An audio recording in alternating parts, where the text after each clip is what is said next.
Min hawn ftit xhur oħra Malta se tingħaqad mod uffiċjali bħala parti mir-rotta tal-Camino de Santiago de Compostela.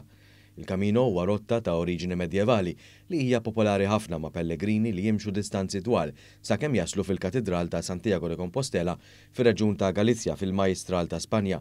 Skont il-leġenda l-Apostlu San Ġakbur Kbir kien indefin hawnhekk u ġie skopert minn raj fid-9 seklu. Il-parteċipazzjoni ta' Malta bħala parti mir-rotta tħabbret waqt sessjoni pubblika ta' informazzjoni li saret fil-Forti Sant'Angelo u li ġiet indirizzata mill-Ministru għall-Wirt Nazzjonali, l-Arti u l-Gvern Lokali Owen Bonnici u mill-Ministru għall-Affarijiet Barranin u Ewropej u l-Kummerċ Ian Borch.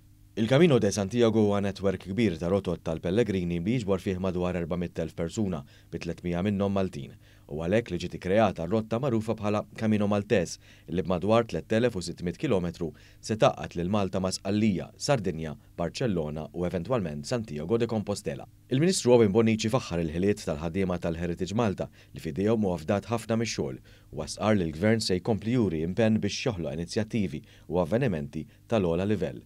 Minħat tiegħu il-Ministru Ian Borch semma x-xogħol importanti li għamlet l-Ambaxxata ta' Malta fi Spanja flimkien mal-organizzazzjoni mhux governattiva Xirkammini. Tkellem dwar kif permezz ta' numru ta' laqgħat fuq livell diplomatiku u anki tekniku intlaħaq qbil li bih Malta se tkun parti minn din il-mappa internazzjonali.